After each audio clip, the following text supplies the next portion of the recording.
भारत में कोरोना के आंकड़ों ने विश्व रिकॉर्ड तोड़ दिया है। जी हां, पिछले अगर 24 घंटे की बात कर लें तो एक दिन में 3.5 लाख से अधिक नए मामले सामने हैं। तो भारत में कोरोना ने के जो आंकड़े हैं उन्होंने विश्व रिकॉर्ड तोड़ दिया है और एक दिन में 3,52,991 नए मरीज की पुष्टि हुई है। तो लगातार देश में मरीजों की संख्या बढ़ती जा रही है। पिछले 24 घंटे में 2,812 मरीजों के मौत भी हुई है। तो मौत का सिलसिला भी लगातार बढ़ते जा रहा है। देश में एक्टिव मरीजों की संख्या की अगर बात कर ले तो वो 28,13,658 पर पहुंच गया है।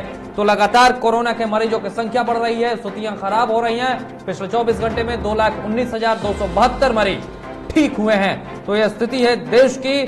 भारत में कोरोना के आंकड़ों ने तोड़ा विश्व रिकॉर्ड। स्थितियां खराब होती हुई जा रही हैं और पिछले 24 घंटे में एक दिन में 3,52,991 नए मरीज मिले हैं। ये आंकड़े केंद्रीय स्वास्थ्य विभाग के द्वारा जारी किए गए हैं। आपको बता दें कि केंद्रीय स्वास्थ्य विभाग ने बताया है कि पिछले 24 घंटे में 2,812 मरीजों के कोरोना के कारण मौत हुई है। वहीं देश में अगर एक्टिव मरीजों की संख्या की बात कर ले तो फिलहाल एक्टिव मरीजों की संख्या 28,13,658 पर पहुंच गई है। स्थितियां खराब हो रही हैं। वहीं स्वास्थ्य विभाग ने बताया है कि पिछले 24 घंटे में लगभग 2,20,000 लोग ठीक होकर अपने घर जा चुके हैं। तो स्थितियां बेहद खराब हो रही हैं। कोरोना के आंकड़े तेजी से बढ़ रहे हैं और इस दौरान हमारे साथ हमारे संपादक राजेश जुड़े हुए फोन लाइन पर। राजेश, अब तो 3.5 लाख से ज्यादा मामले एक दिन में आने लगे। मौत का आंकड़ा जो पहले भारत में अगर पहले वेग की बात कर ले 2020 की बात कर ले तो 1000 से 1,500 के आसपास था, लेकिन अब तो 3,000 के पास पहुंचने वाला है। 2,800 कुछ मरीजों की मौत पिछले 24 घंटे में और देश में पिछले 24 घंटे में 3,52,000 से ज्यादा नए मरीज।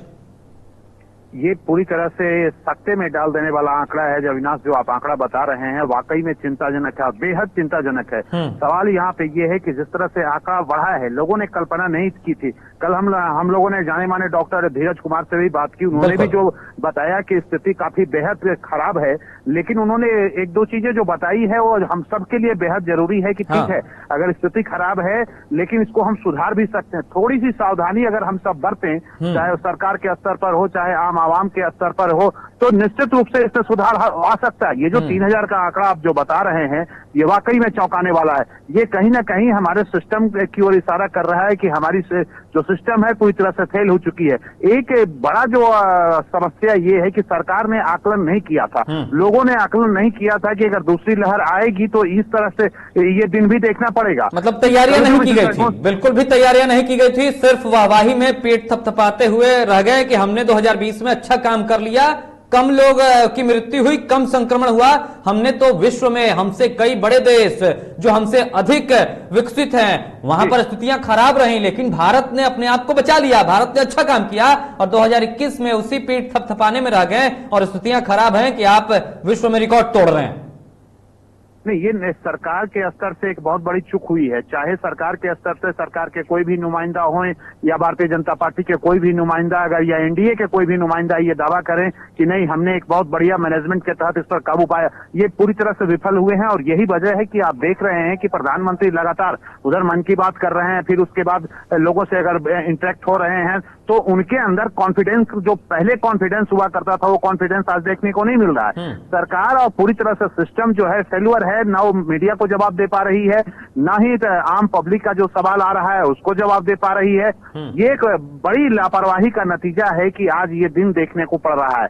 लेकिन अब सवाल ये है कि सिर्फ हमें ये कहना कि लापरवाही जो हुआ जो देख लिया, पूरी दुनिया, अब सरकार चाहे कुछ भी कह ले, प्रधानमंत्री तक चाहे कुछ कर ले, मुख्यमंत्री चाहे कुछ भी कह ले, लोग यकीन नहीं होगा। लेकिन अब एक बड़ी चुनौती जो हम सबके सामने आन खड़ी हुई है वो ये है कि कैसे इस पर विजय प्राप्त करें। अब जरूरत है कि आम सहभागिता निभाने की जरूरत है। जैसे हमारे स्तर से अगर व्यक्तिगत मैं हूं तो मैं अपने स्तर से इस पर बहुत कुछ कंट्रोल कर सकता हूं। जैसे कम से कम मैं अपने आप को तो मास्क पहन सकता हूं, सैनिटाइजर का इस्तेमाल कर सकता हूं, भीड़ भाड़ से दूर तो रह सकते हैं। तो अगर एक एक व्यक्ति अपने आप पे कंट्रोल करना शुरू कर दे तो निश्चित रूप से एक हफ्ता के अंदर जो आंकड़ा जो भी 3,000 और आगे आने वाली स्थिति में अगर यही सिलसिला रहा तो 4,000 हो जाएगा, उस पर हम कंट्रोल कर सकते हैं। मतलब मौत का आंकड़ा जो लगातार बढ़ रहा है उस पर कंट्रोल किया जा सकता है। लेकिन सवाल ये है राजेश कि आखिर हम कब सुधरेंगे और क्यों सुधरेंगे? हमारे पास कई ऐसी तस्वीरें आई हैं जहां हम दिखा रहे हैं कि स्थितियां इतनी खराब है लेकिन लोग मौज मस्ती कर रहे हैं, लोग डीजे पे डांस कर रहे हैं और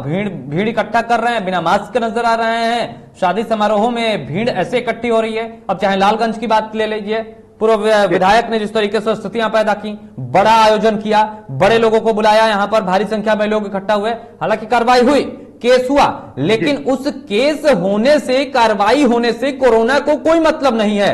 कोरोना तो अगर फैलता है तो फिर आप केस करते रहिए, जेल में डालते रहिए या कुछ भी कर लीजिए, उससे कोरोना को थोड़ी रोक सकते हैं। यही तो एक बहुत बड़ी विडंबना है कि जो हमारे समाज में अपने आप को कहते हैं कि मैं जनप्रतिनिधि हूं, या कोई कहते हैं कि मैं कोई सेलिब्रिटी हूं, हस्ती हूं। सबसे बड़ा सवाल है कि सबसे ज्यादा जो उल्लंघन इन्हीं लोगों के द्वारा हो रहा है, चाहे वो राजनेता हो। आपने देखा बंगाल में क्या स्थिति है, और आज सार्वजनिक रूप से बंगाल में जो आंकड़ा आया है कि हर दूसरा या तीसरा व्यक्ति कोरोना संक्रमित है। सबसे बड़ा जो आम पब्लिक जो है वो जिनके ओर देख रहा है कि नहीं ये ऐसा करेंगे तो मैं, सबसे बड़ा सवाल है कि मैं ही अगर कानून बना रहा हूं और मैं ही अगर उल्लंघन कर रहा हूं तो उसका नतीजा यही है।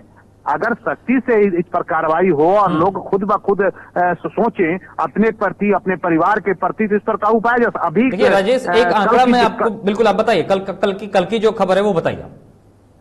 नहीं, कल की जो एक बात है, और कल एक कुछ विशेषज्ञों ने एक सलाह दी है बिहार सरकार को। एक कहा है कि आप बेहतर ये होगा कि जिस तरह से जो मौत का आंकड़ा बढ़ रहा है, जिस तरह से संक्रमण का आंकड़ा बढ़ रहा है, उसको देखते हुए तकरीबन 2 हफ्ता का कंप्लीट लॉकडाउन लगाएं, तभी जाकर इस पर कंट्रोल हो सकता है। तो अगर वो विशेषज्ञ ऐसा कह रहे हैं तो सरकार को भी इस पर गंभीरता से सोचने की जरूरत है, नंबर 1।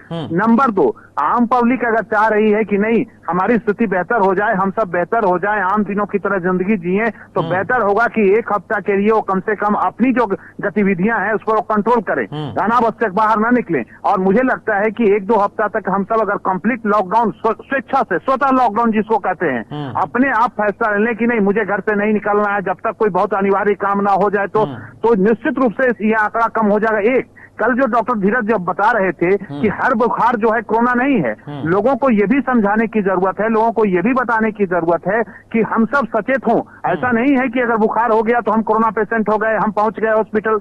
तो इसके लिए भी सोचने की जरूरत है, सरकार के स्तर पर भी बात करने की जरूरत है, लोगों को समझाने की जरूरत है कि कहाँ कब हॉस्पिटल आपको पहुंचना है, कब नहीं पहुंचना है, ये जानने आप घर में रहकर ही अपने आप पर नियंत्रण कर सकते हैं। बिल्कुल राजेश, ये जानने की बेहद जरूरी है। लेकिन जो आंकड़े आ रहे हैं, अगर इन आंकड़ों को थोड़ा तोड़ा जाए, मतलब 3,52,000 के जो आंकड़े, उससे ज्यादा के जो आंकड़े आज आए हैं, अगर मैं उसको तोड़ता हूं तो प्रति सेकेंड देश में 4 से अधिक मरीज निकल रहे हैं। ये समझना होगा लोगों को, और इसलिए हम समझाने की कोशिश कर रहे हैं, क्योंकि जो हमने अभी लापरवाहियां देखी हैं, स्थितियां परिस्थितियां वहां से बिगड़ सकती हैं, इस पर लोगों को ध्यान देना होगा।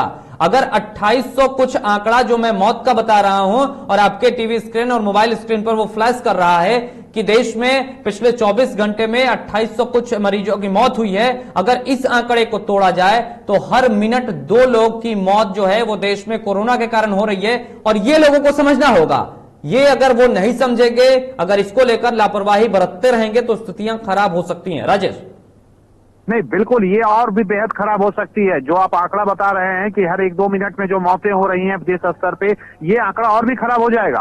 अगर अभी भी वक्त है कि अभी भी हम सचेत हो जाएं, खुद ब खुद अपने आप को लॉकडाउन करें। अब मुझे ये समझ में नहीं आता है कि क्या डंडे के बल पर ही आप अपने आप पर नियंत्रण करेंगे? क्या यही बड़ा सवाल है कि सिर्फ डंडे की ही डर से आप सुधरेंगे? ये बड़ा सवाल है। फिलहाल राजेश, तमाम जानकारियों के लिए आपका बहुत बहुत धन्यवाद। तो स्थिति बेहद खराब है और इस स्थिति में अपने आप का आपको बचा के रखना ही पड़ेगा।